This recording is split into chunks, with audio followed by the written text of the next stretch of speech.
வணக்கம். இன்னைக்கு நாம நம்ம மூளையோட முழு சக்தியும் வெளிக்கொண்டு வர்றதுக்கான ஒரு பழங்கால ரகசியத்தை பத்தி தான் பார்க்க போறோம். அதுதான் பிரம்ம முகூர்த்தம். இது அதிகாலையில வர்ற ஒரு குறிப்பிட்ட நேரம். இந்த நேரத்துல முழிச்சிருந்தா நம்மளோட கிரியேட்டிவிட்டிக்கும் கிளாரிட்டிக்கும் ஒரு புது வழியை திறக்கும்னு ஞானிகள் சொல்லியிருக்காங்க. அது எப்படி சாத்தியம்? வாங்க பார்க்கலாம். யோசிச்சு பாருங்க. ஒவ்வொரு நாள் காலையிலயும் உங்க மனசோட உச்சபட்ச படைப்பாற்றல உங்களால அடைய முடிஞ்சா எப்படி இருக்கும்? இந்த கேள்விக்கான பதில் இயற்கையாவே நமக்கு கிடைச்ச ஒரு பொன்னான வாய்ப்புல ஒளிஞ்சிருக்கு. அதுதான் பிரம்ம முகூர்த்தம். இது சும்மா அதிகாலையில எழுந்திருக்கிறது மட்டும் இல்லைங்க. நம்ம மனசோட ஆற்றலை அதிகப்படுத்தி இந்த பிரபஞ்சத்தோட ஞானத்தோட நம்மளை இணைக்கிற ஒரு வழி. இந்த அற்புதமான நேரத்தை நாம முழுசா புரிஞ்சுக்கிறதுக்கு முதல்ல ராத்திரி முழுக்க நம்ம மூளை என்ன பண்ணுதுன்னு தெரிஞ்சுக்கணும். நாம நினைக்கிற மாதிரி இரவுங்கிறது ஒரே மாதிரியான தூக்கம் கிடையாது. நம்ம ஆகம நூல்கள் படி அதுக்குள்ள 4 தனித்தனி நிலைகள் கொண்ட ஒரு பயணம் இருக்கு. நம்ம இரவு பயணத்தை 4 ஜாமங்களா பிரிக்கலாம். முதல் ஜாமம் சாயங்காலம் 6 மணியில இருந்து ராத்திரி 9 மணி வரைக்கும். இந்த நேரத்துல நம்ம மூளை அந்த நாள்ல நடந்த பரபரப்புல இருந்து மெதுவா விடுபட்டு அமைதியாகி தூக்கத்துக்கு தயாராகும். 2வது ஜாமம் ராத்திரி 9 மணியிலிருந்து 12 மணி வரை. அப்போதான் நம்ம உடம்பு தன்னைத்தானே சரி செஞ்சுக்கிற ஆழ்ந்த தூக்கத்துக்கு போகுது. 3வது ஜாமம் நடுராத்திரி 12 மணியிலிருந்து 3 மணி வரை. இது கனவுகளோட நேரம். இந்த நேரத்துல தான் மூளை அன்னைக்கு கிடைச்ச தகவல்களையெல்லாம் ஒழுங்குபடுத்துது. கடைசியா நாம எதிர்பார்த்துட்டு இருக்கிற 4வது ஜாமம் அதிகாலை 3 மணியிலிருந்து 6 மணி வரை. இதுதான் அந்த புனிதமான நேரம். இப்போ நாம இரவோட ரொம்ப ரொம்ப முக்கியமான ஒரு பகுதிக்கு வந்துட்டோம். இந்த புனிதமான நேரத்தை இவ்வளவு ஸ்பெஷலா மாத்துறது எது? வாங்க இன்னும் கொஞ்சம் ஆழமா பார்க்கலாம். பிரம்ம முகூர்த்தம் இதுக்கு படைப்பாளரோட நேரம்னு அர்த்தம். இது சூரியன் உதிக்கிறதுக்கு முன்னாடி ஒரு 90 நிமிஷத்துக்கு முன்னாடியே ஆரம்பிச்சிடும். இந்த நேரத்துல நம்ம உணர்வு நிலைக்கும் இந்த பிரபஞ்சத்துக்கும் நடுவுல இருக்கிற ஒரு மெல்லிய திரை மாதிரி இருக்கிற விஷயம் விலகி ஒரு ஆழமான தொடர்புக்கு வழி திறக்குதுன்னு சொல்லப்படுது. இந்த 90 நிமிஷத்துல கூட ஒரு கோல்டன் டைம் இருக்கு. அது அதிகாலை 4 மணியிலிருந்து 4:48 மணி வரையிலான அந்த 48 நிமிஷங்கள். நம்ம பழங்கால நூல்கள் என்ன சொல்லுதுன்னா, இந்த நேரத்துல தான் பிரபஞ்சத்தோட சக்தி ஒரு மழை மாதிரி நம்ம மேல பொழியுமா.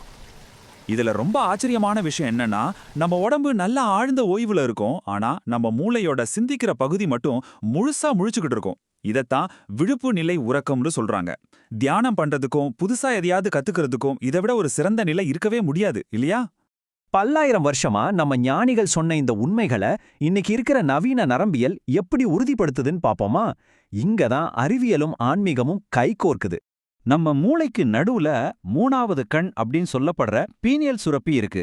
அது ஒரு ஆண்டனா மாதிரி நினைச்சுக்கோங்க. பிரம்ம முகூர்த்த நேரத்துல பூமியோட மின்காந்த அலைகள் இந்த ஆண்டனாவை தூண்டும்போது அது நம்ம மூளையை தெளிவாவும் விழிப்பாவும் வச்சுக்கிற சில கெமிக்கல்ஸை வெளியிடுது. இது இயற்கையாவே நடக்கிற ஒரு அற்புதம். ரொம்ப சுவாரஸ்யமான விஷயம் என்னன்னா, பழங்கால ஞானம் இந்த நிலைய சரஸ்வதியோட அருள், அதாவது பிரபஞ்ச அறிவோட மழைன்னு சொல்லுது. இப்போ இருக்கிற நியூரோ சயின்ஸ் இத உச்சக்கட்ட கற்றல், கிரியேட்டிவிட்டியோட சம்பந்தப்பட்ட உயர் அதிர்வின் மூளை அலைகள்னு சொல்லுது. பாத்தீங்களா, பேர் தான் வேற, ஆனா ரெண்டும் சொல்றது ஒரே அனுபவத்தை தான்.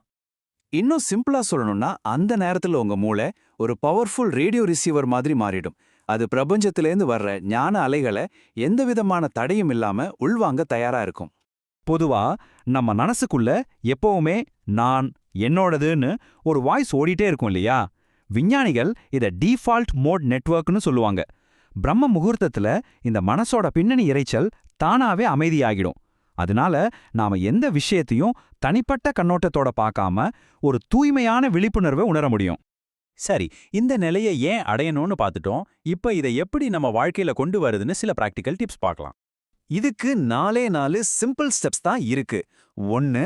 ராத்திரி 9 மணிக்கெல்லாம் எல்லா ஸ்கிரீனையும் ஆஃப் பண்ணிட்டு 10 மணிக்குள்ள தூங்க போயிடுங்க. இது நல்ல ஓய்வுக்கு ரொம்ப முக்கியம். 2. அதிகாலையில எழுந்து உடலை தூய்மைப்படுத்துங்க. இது நம்மள அமைதிப்படுத்துற வேகஸ் நரம்பு தூண்டும். 3. கண்களை திறந்து புருவ மத்தியில கவனத்தை வச்சு தியானம் பண்ணுங்க. 4. இந்த நேரத்துல படிங்க இல்ல மந்திரம் சொல்லுங்க.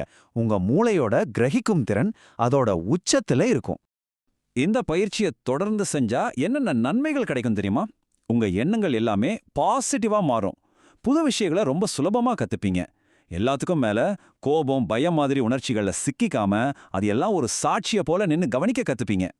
ஆக இது வெறும் ஒரு காலை பழக்கம் மட்டும் கிடையாது. இது ஒரு வகையான உணர்வு பொறியியல். ஆமா, நம்ம மனநிலையும் உணர்வையும் நாமளே வடிவமைக்கிற ஒரு சக்தி வாய்ந்த செயல்முறை. நம்ம முன்னோர்கள் நமக்கு கொடுத்த இந்த மாபெரும் கருவியை பயன்படுத்தி உங்க மனசு மேல முழுமையான ஆளுமையை செலுத்துங்க. உங்க கபால சிம்மாசனத்துல நீங்களே பேரரசனா அமருங்க.